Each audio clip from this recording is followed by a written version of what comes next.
Nobody in room 7C had ever seen a human before, and if they were being honest, nobody wanted to. The announcement had come during Instructor Solian's lecture on atmospheric chemistry. A soft chime rang through the speakers, followed by a calm voice that said a transfer student from Earth would be joining the class effective immediately. The voice said it like it was normal, like it was just another student from just another world that IT was not. Din, the class monitor, was the first to react. His translucent fingers swiped across his datapad so fast that the screen flickered. He pulled up Earth's planetary file and projected it onto the desk for the students nearby to see. The data filled the air in glowing blue text, and one by one, the students leaned in and then leaned back. Gravity, 1.0 standard units. Most of the students came from worlds with 0.3 to 0.6. Earth's pull would crush half the species in this room. Atmosphere, 21% oxygen. That was combustion level. The air on Earth was practically flammable. Surface water coverage, 71%. Deep oceans with pressure strong enough to flatten starship hulls. Predator species. Millions. Not thousands. Millions that a Palori girl near the window made a sound like cracking glass, which was how her species expressed panic. A Grovic boy named Fail crossed his thick arms and snorted, but even he did not look relaxed. Lottie, the smallest student in the room, pulled her six-eyed face behind her wings and did not come back out. Instructor Solian floated at the front of the class, bioluminescent tendrils pulsing a calm blue. "Students," Solian said gently. The Galactic Union approved this transfer after extensive review. The human has passed all behavioral and psychological screenings. There is no reason for concern. Nobody believed that. The door opened. Every pair of eyes, every sensor, every antenna in the room turned toward it. Some students gripped the edges of their desks. Fail uncrossed his arms. Lottie peeked out from behind one wing. A girl walked in. She was small. Not small by human standards, perhaps, but standing in the doorway of a galactic classroom, she looked almost fragile. She wore an academy uniform that was slightly too big for her, the sleeves rolled up at the wrists. She carried a worn sketchbook under one arm and a bag that looked like it had been packed in a hurry.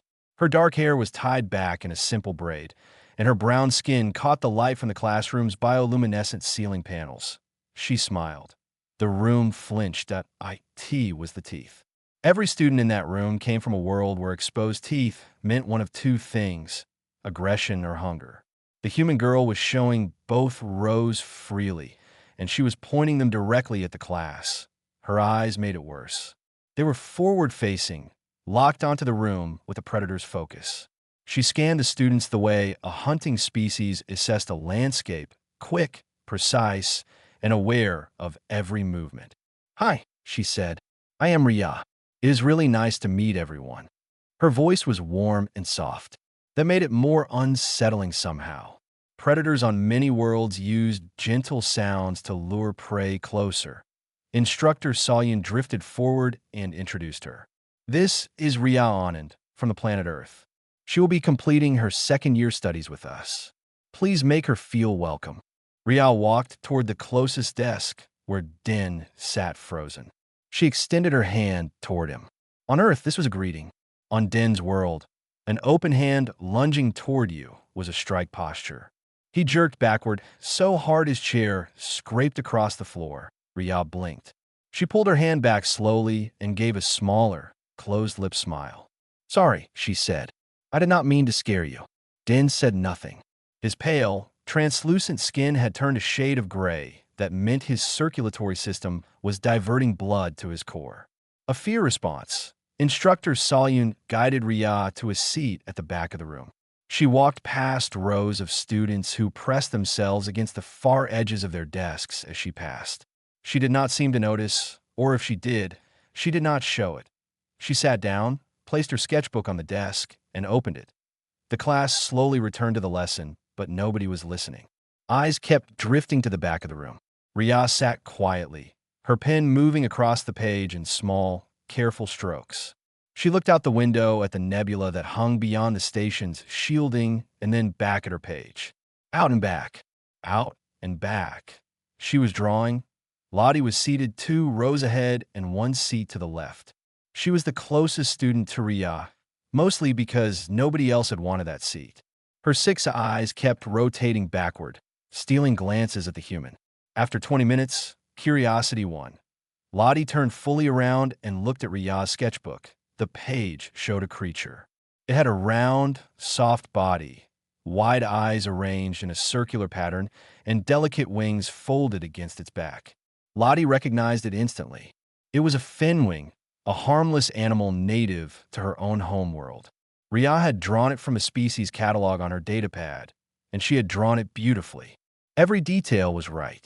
The wing veins, the fur texture, the gentle curve of the tail. Lottie's wings fluttered once, involuntarily. It was the Silu equivalent of a gasp. Ria looked up and saw Lottie staring. She turned the sketchbook so Lottie could see it better and whispered, "Do you know this animal? I think it is one of the most beautiful things I have ever seen." Lottie opened her mouth, closed it, and then flew back to her own desk so fast she knocked over a data stylus. But for the rest of the class, she could not stop thinking about the drawing. And she could not stop thinking about the girl who made it. 3 days passed, and the hallways of Harmony Hall had developed a new pattern. When Ria walked through them, students moved. Not casually, not slowly, but with purpose. They pressed against the walls, ducked into side corridors, or suddenly remembered something important in the opposite direction. The flow of traffic parted around her like water around a stone. Ria thought everyone was just in a hurry. She had no idea that her footsteps were the reason. Humans walked with a rhythm that resonated through the floor panels. Bipedal, steady, confident. On dozens of alien worlds, that pattern meant one thing. Something was hunting. She kept smiling at people. They kept flinching that on the 3rd day, biology class changed everything. Instructor Salian had asked each student to share one survival adaptation from their homeworld. It was supposed to be a simple exercise. The Palori girl explained how her species could slow their metabolism to survive food shortages. A Grovik boy described his natural armor, plating that protected against rock falls. Lottie, in a tiny voice, explained that her species could fold their wings to mimic dead leaves and avoid predators. Then it was Ria's turn. She stood up, and the room tightened like a coiled spring. "Okay," she said brightly. "So humans have this thing called persistence hunting. We are not the fastest species on Earth, but we can run for hours and hours without stopping. We just chase things until they collapse from exhaustion." Silence. Also, if we break a bone, it heals back together, sometimes stronger than before. Deeper silence. "Oh, and we eat capsaicin. It is a chemical that causes a burning pain response. We put it on our food on purpose because we like how it feels." Din's datapad slipped from his fingers and clattered on the desk. He did not pick it up. He had stopped breathing in the Palori way, his chest membrane frozen mid-expansion. Instructor Salian stepped in gently. "Thank you, Ria. That was very informative." Ria sat back down, pleased with herself.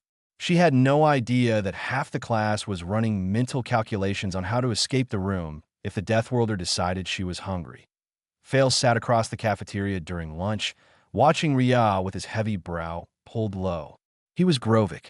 His people were built like boulders, dense and armored.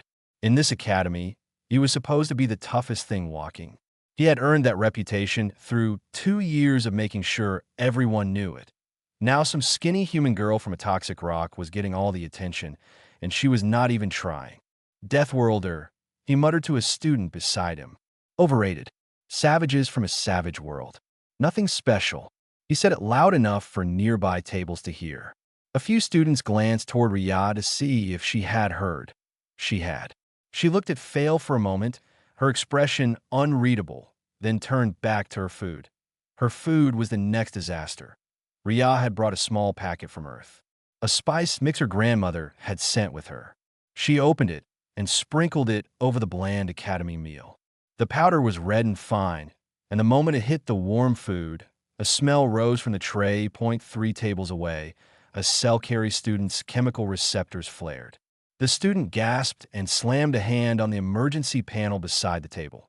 The cafeteria's hazard alarm screamed to life. Red light spun. Vent sealed. An automated voice declared a potential chemical exposure event and ordered immediate evacuation. Students scrambled for the exits in a wave of panic, wings and limbs and tails tangling in doorways. Rhea stood in the middle of the empty cafeteria, holding her lunch tray, red powder still settling on her rice. "What happened?" she asked the empty room that a security team arrived 4 minutes later. They scanned the area, identified the source as capsaicin, a compound classified as a chemical irritant in the Galactic database, and cleared the alert.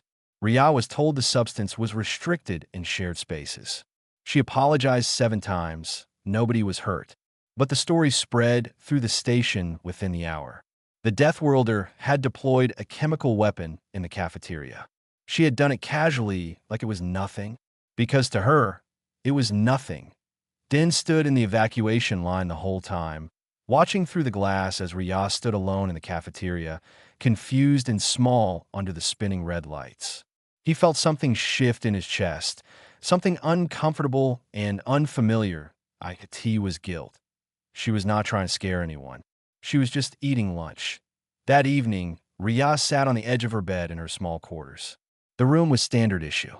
Gray walls, a desk, a narrow window showing stars. She had pinned a few drawings on the wall. A fenwing, the nebula outside the classroom, a sketch of the academy from the observation deck. She held her communicator to her ear and waited for the signal to reach Earth. Her grandmother's face appeared on the screen, warm and weathered and smiling. "How with my girl? Have you made friends?" Rhea paused. She wanted to say yes. She wanted to say the other students were kind and everything was wonderful. "Everyone is nice," she said carefully. "They're just very busy. I have not really made a friend yet." Her grandmother studied her through the screen. "Be patient, Beta. You are new. They will see who you are." Rhea nodded and said goodnight. She turned off the communicator and sat in the quiet. Out in the hallway, a tiny shadow hovered near her door. Lottie floated there, clutching a small wrapped object in her claws. It was a Silu friendship token, a polished stone from her homeworld that you only gave to someone you trusted. She hovered for a long time. Then she flew away, the stone still in her hands, her courage not quite ready. Not yet, but soon. The Academy Garden was the quietest place on the station that IT sat behind the main building inside a climate-controlled biodome filled with plants from over 40 worlds. Purple ferns from Silu Prime grew beside thick orange mosses from the Grove colonies. Bioluminescent flowers hummed softly in one corner, their petals opening and closing to a rhythm nobody fully understood. A narrow path of white stone wound through all, and almost no one came here during the free period. That is why Rhea liked it. She sat on a bench near a cluster of blue-tipped reeds, her sketchbook open on her lap. She was drawing a flower she had never seen before, something with transparent petals that bent light into tiny rainbows when the dome's artificial sun hit them. She was so focused on getting the light right that she did not hear the wings. Lottie landed on the bench beside her. She was trembling. All 6 of her eyes were open wide, which for a Sela meant that every survival instinct was screaming at her to run. But she stayed. She clutched the small polished stone in her claws, the one she had been carrying for 2 days, and forced her voice out. "That drawing you made," Lottie said quietly. "The fenwing. From the first day. It was really good." Rhea looked up. Her face broke into a wide smile, and Lottie flinched at the teeth but held her ground. "Thank you," Rhea said. "Do you know fenwings? Are they from your world?" Lottie nodded quickly. "They live in the canopy forests. They are gentle. They sing at dawn. They sing." Rhea's eyes went bright. "What do they sound like?" And just like that, they were talking. Lottie described the forests of her homeworld, the layered canopies where her people lived among creatures with soft fur and slow wings. Rhea listened with a focus that Lottie had never experienced before. Most species half-listened. Humans, apparently, gave you their entire attention. It was intense, but not unpleasant. Rhea pulled out her communicator and showed Lottie pictures from Earth. Birds, mostly. Lottie stared at an image of a hummingbird, frozen mid-flight, its wings blurred with speed, and her own wings fluttered in response. "That is beautiful," Lottie whispered. Then Riyah swiped to a photo of a golden eagle, talons extended, diving toward the ground. Lottie made a sound like a tea kettle and hid behind Riyah's arm. Sorry, sorry, Riyah laughed, swiping away. That one is a hunter. But look at this one. She showed a photo of a robin sitting on a fence in the rain. This one just sings, like your fen wings. Lottie came back out slowly. She looked at the robin for a long time, then at Riyah. You like small flying things, Lottie said. I love them, Riyah said simply. I had a parrot at home. His name was Raja. He used to sit on my shoulder and steal food from my plate. Lottie tried to imagine a Deathworld predator allowing a small creature to steal from it. The image did not fit anything she had been taught. That a shadow fell across the bench. Den stood at the edge of the path, tall and pale, his translucent skin showing the faint blue pulse of his nervous system. He looked like he had been standing there for a while, trying to decide whether to come closer. Can I sit? He asked. Riyah shifted over immediately. Of course. Den sat down stiffly, his back straight, his hands flat on his knees. He said nothing for a minute. Then he pointed at the sketchbook. You draw very well. Thank you, Den. He nodded once and stared at the garden. It was awkward, but it was a start. The three of them sat together for the rest of the free period. Riyah sketched. Lottie talked about the colors of her homeworld sky. Den slowly relaxed, his skin shifting from gray to a healthier blue-white. For the first time since Riyah arrived, something felt normal that IT did not last. Fail found Lottie in the corridor after the period ended. Riyah and Den had gone ahead to class, and Lottie was flying slowly behind, still holding the friendship stone she had not yet given away. Fail stepped in her path. He was 3 times her size, his armored skin making him look like a walking wall. You are spending time with the Deathworlder, he said. It was not a question. Lottie hovered lower. She is nice, Fail. She is dangerous. Her species eats chemical poison for fun. She chases animals until they die. You saw the file. I saw her draw a fenwing, Lottie said quietly. She knew every detail. Fail leaned closer. Stay away from her. You are Silu. You are prey on every world. Getting close to a predator species is how your kind goes extinct. She is not. Fail grabbed Lottie's wing. Not hard enough to break it, but hard enough to pin her in place. Lottie let out a sharp cry, her other wings buzzing in distress. Do not argue with me, Fail said. A voice came from the end of the corridor. Calm, steady, and absolutely final. Let her go. Fail looked up. Riyah stood 10 meters away. She must have come back when she noticed Lottie was missing. She was not running. She was walking toward them with a pace that was slow and deliberate, her eyes locked on Fail like guidance systems finding their target. She did not raise her voice. She did not clench her fists. She just walked forward, and something ancient in Fail's brain, something older than language, told him that the distance between them was shrinking too fast. He released Lottie's wing and stepped back. His legs moved before his mind caught up. Riyah reached Lottie and gently touched her wing. Are you okay? Lottie nodded, shaking. Riyah looked at Fail one more time. Then she turned and walked Lottie to class, one hand hovering near the tiny creature's back like a shield. Den, who had followed Riyah back and seen everything from the far end of the corridor, pressed his back against the wall and breathed. The fear was never wrong. Humans were exactly what the file said they were. But the danger was not pointed at them. That it was pointed at anything that threatened what a human loved. The alarm came without warning. One moment. The biodome was filled with the soft glow of artificial sunlight and the hum of alien plant life. The next, every light in the eastern section flickered and died. A deep metallic groan rolled through the walls, and the temperature began to fall. Not slowly, not gently. It dropped like a stone thrown into deep water. The containment seal on the eastern atmosphere processor had cracked. Cold void air from the station's outer hull was bleeding into the biodome through a gap no wider than a hand. But in space, a hand-width crack was enough to kill. 6 students were in the eastern section when it happened. Then, Lottie, 2 Palori classmates, a Selkiri boy, and a quiet Methari student who had been tending to a small garden plot near the back wall. The emergency bulkhead slammed down between the eastern and western sections, sealing the 6 of them inside the freezing zone. That on the warm side, Instructor Salyun moved fast. Tendrils flared in sharp red pulses as the Elder coordinated with the station's emergency system. Repair drones were dispatched, but the nearest team was 20 minutes away. The temperature in the sealed section was dropping at 2 degrees per minute. Most of the trapped species would reach organ failure in 8. No one enters the cold zone, Salyun ordered. The environmental suit locker is empty. We wait for the drones. Ria was standing 3 meters from the bulkhead. She had been in the western section sketching when the alarm hit. Through the small observation window in the emergency door, she could see them. Den was on the ground, his translucent skin turning dark blue.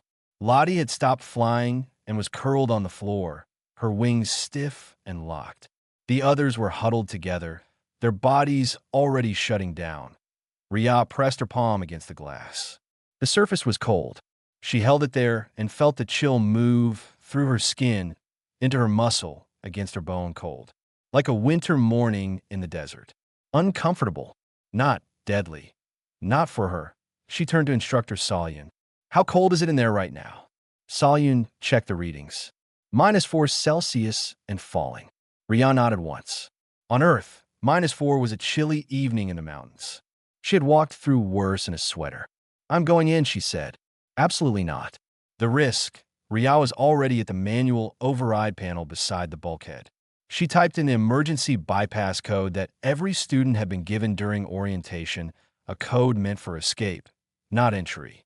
The door hissed and cracked open just wide enough for a human body to slip through. She went through. The cold hit her like a wall. Her breath turned to fog instantly. The floor was slick with condensation that was quickly becoming frost. The lights were dead, but the bioluminescent plants still glowed faintly, casting everything in pale green. She found Lottie first. The tiny Silu was on the ground near an overturned bench, her body curled tight, her wings locked in a protective fold. Her 6 eyes were closed. Ria pulled off her jacket, wrapped Lottie inside it, and tucked her against her chest. I have got you, she whispered. She moved to the 2 Palori students next. They were barely conscious, their translucent skin dark with cold. She put one under each arm and half carried, half dragged them to the bulkhead. She passed them through the gap to the waiting hands on the other side. She went back. The temperature had dropped further. Her fingers were going numb. Frost was forming on her eyelashes. She found the cell-carry boy collapsed near a water feature that had frozen solid. She lifted him over her shoulder. He weighed almost nothing in Earth-equivalent gravity. She carried him to the door and pushed him through. She went back again. The Met-Hari student was floating low, tendrils dim. Ria did not know how to carry a Met-Hari. She cupped her hands beneath the cluster of tendrils and walked slowly, carefully, like holding a lantern made of glass. She delivered the student through the gap, point 1 left. Dan was at the far end of the section, slumped against the wall. He was the furthest from the door. The temperature was now below -10. Ria's hands were cracked and red. Her lips were blue. She could feel her muscles tightening, her body screaming at her to stop, to turn around, to save herself. She kept walking. She reached Den and knelt beside him. His eyes were half open. He looked at her with an expression she could not read through the fog and the cold. Come on, she said. I'm not leaving you here. She pulled his arm over her shoulder and stood. He was taller than her, heavier than the others. Her knees buckled once. She locked them and moved forward. 1 step, then another, then another. Persistence. The bulkhead was 15 meters away. Then 10, then 5. Her vision was narrowing, the edges going dark. Her heartbeat was so loud, she could hear it over the groaning metal. She pushed Den through the gap. Then she fell through after him. The warm air hit her like a wave. She collapsed on the floor of the western section, breathing in ragged gasps, frost melting from her hair, her hands shaking violently against the heated tiles. Instructor Salyun floated over her, tendrils cycling through every color in rapid succession. Medical drones arrived and swarmed the rescued students. Lottie was carefully unwrapped from Ria's jacket, alive and warming. Din was placed on a thermal stretcher, his color slowly returning. Rial lay on the floor and stared at the ceiling. Her heart was still hammering. Her body hurt in places she did not have names for. In the medical bay an hour later, Salian reviewed Rial's biometric data from the rescue. Heart rate, 189 beats per minute. Adrenaline, 4 times baseline. Cortisol, 6 times normal. Core body temperature, dangerously low but still functional. Any other student in the academy would have died from the chemical cocktail alone before the cold ever touched them. Salian set down the datapad and spoke quietly to a colleague. She did not survive that cold. She simply refused to stop.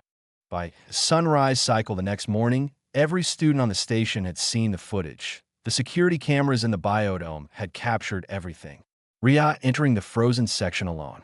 Ria carrying students one by one. Ria walking back into the cold again and again while frost crawled across her skin like a living thing.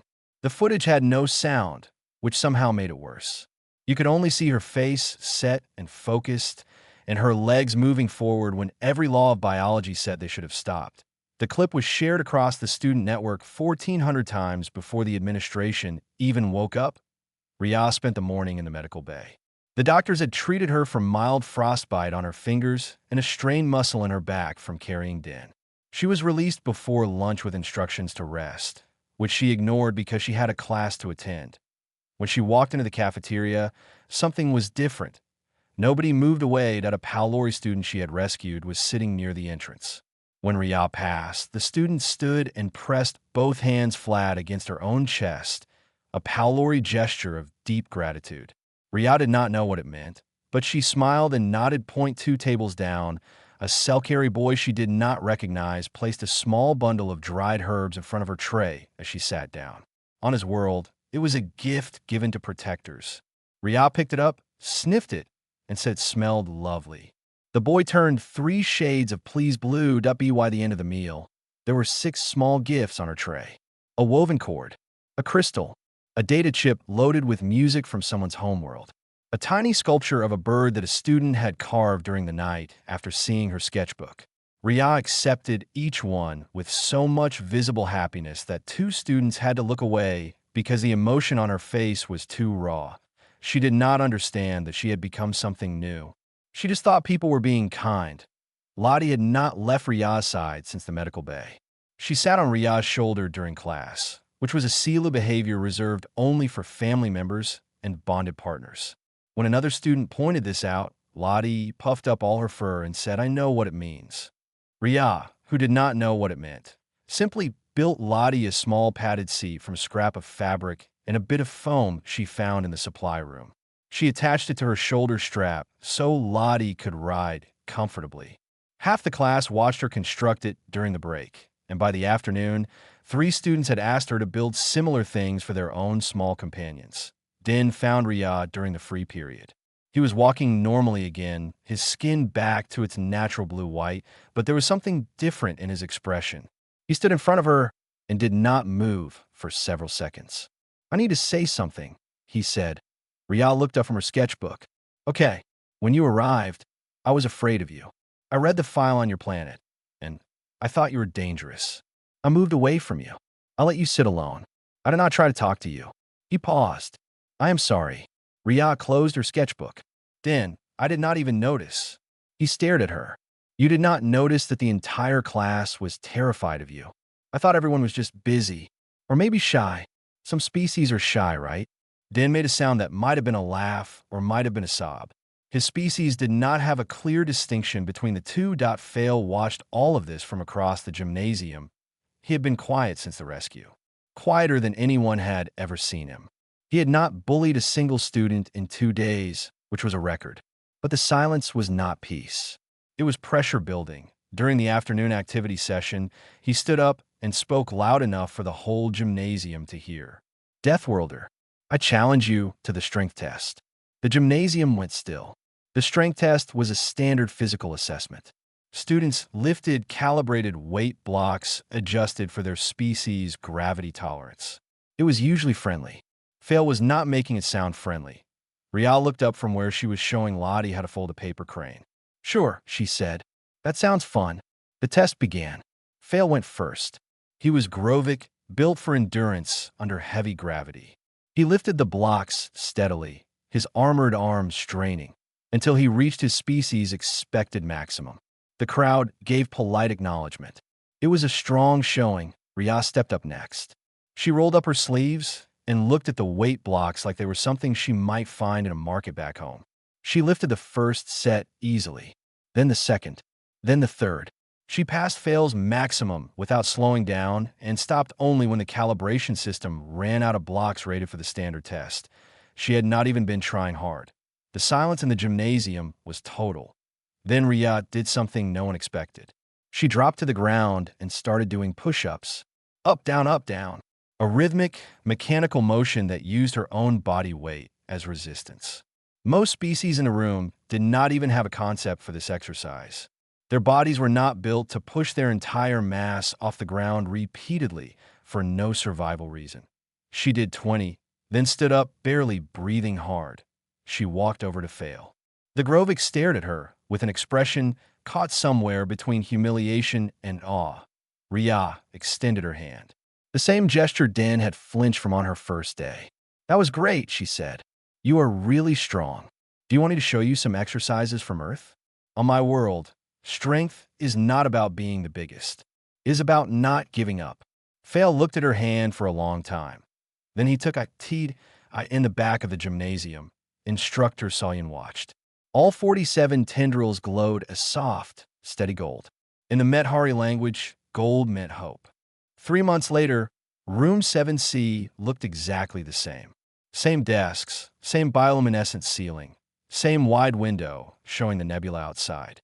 But if someone had walked in on the first day and then walked in now, they would not have recognized it as the same place. The back corner of the classroom had become the center of everything that Rhea's desk was surrounded. During every break, students pulled their chairs closer, forming a loose circle around the girl who had once sat alone. A Palori student was learning to fold paper birds, her delicate fingers struggling with the creases while Rhea guided her patiently. 2 Selkari boys compared the paper cranes they had made, arguing about whose wings were more symmetrical. A Methari floated above the group, tendrils wrapped carefully around a tiny paper swan, treating it like a sacred object, paper. The concept had fascinated them. A material made from dead plants, flattened and dried, used to create art. Most galactic civilizations had skipped that step entirely, moving from stone carving straight to digital displays. Humans had spent thousands of years folding dead trees into beautiful shapes for no reason other than it made them happy. That, more than the rescue, more than the strength test, was what convinced most students that humans were truly alien. Lottie rode on Rhea's shoulder everywhere now. The padded perch had been upgraded twice. The latest version had a tiny windscreen that Rhea had built from a curved piece of clear polymer so that Lottie would not get buffeted when Rhea walked too fast. Students passing in the hallway no longer flinched at Rhea. They waved. Some of them waved at Lottie too, and the tiny Sila waved back with one paw while holding onto the perch with the other 3. To eye in the classroom that afternoon, Lottie stood at the front and delivered her research project. The topic was Earth. She had spent weeks on it. Her presentation was not built from the Galactic Union's dry, planetary danger files.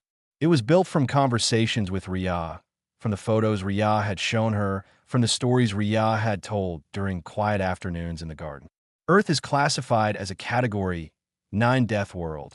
Lottie began, her small voice steady for the first time in front of a crowd. The file says it is one of the most dangerous planets in the mapped galaxy. That is true, but the file is missing something important. She pulled up an image of Earth from space. Blue and green and white, swirled with clouds, impossibly bright. Earth is not just a place that kills. It is a place that builds. The same gravity that would crush us makes human bones dense and strong. The same atmosphere that could burn us fills their lungs with energy. The same predators that would eat us taught humans to protect each other. Earth is a forge. It does not create monsters. It creates people who refuse to stop. The classroom was silent. Not the fearful silence of the first day. A different kind. Din sat in the front row. He had been named co-class monitor alongside Rhea. the previous month. His personal log from that morning had a single entry. The most dangerous thing about humans is not their strength, speed, or endurance. It is their ability to make you feel like you belong.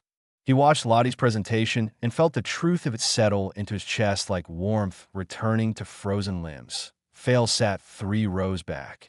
He was leaning forward, arms resting on his desk instead of crossed over his chest. He had joined Riyad's exercise group 2 weeks after the gymnasium incident. He still acted tough. He still spoke in short, gruff sentences. But that morning, he had arrived at the cafeteria early and saved a seat for Riyad without being asked. Nobody mentioned it. Nobody needed to. After the last class, Instructor Salyan returned to the faculty quarters and opened a report addressed to the Galactic Union Education Council. Salyan had been working on it for weeks, choosing every word with care. The tendrils moved across the interface slowly, deliberately, gold light pulsing with each sentence. The report's final paragraph read, "Initial concerns regarding Deathworld integration were based on biological data alone. This was a critical oversight. Humans do not merely survive hostile environments. They build families inside them. The student Ria Anand has demonstrated that the qualities which make humans dangerous are the same qualities which make them irreplaceable. This office formally recommends the immediate expansion of the Human Exchange Program." Salyan submitted the report and dimmed the lights. The next morning, the classroom speaker chimed during the first lesson. "Attention, Room 7C. The Galactic Union Education Council has approved a second human transfer student for the next academic term." The room erupted, not in fear, not in silence, in noise, in excitement. Students turned to each other, chattering in a dozen languages. Den's skin flashed bright white, which was the Palori expression for joy. Fail banged a fist on his desk in approval, cracking it slightly, which he then pretended he had not done. Lottie flew off Riyad's shoulder and hovered in front of her face, all 6 eyes wide. "What will the new human be like?" Riyad grinned.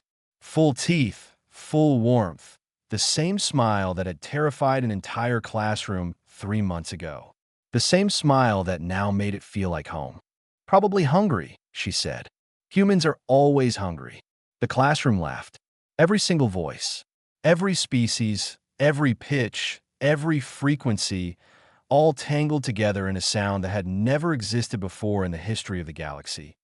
Outside the window, the nebula burned in colors that had no name. The station turned slowly in the dark. And somewhere in the back of a classroom on a space station called Crescent Archive, a girl from a death world sat among friends she had never expected to find, folding paper into the shape of birds from a planet most of them would never visit. The galaxy had been warned about death world monsters. Nobody warned them about death world friends.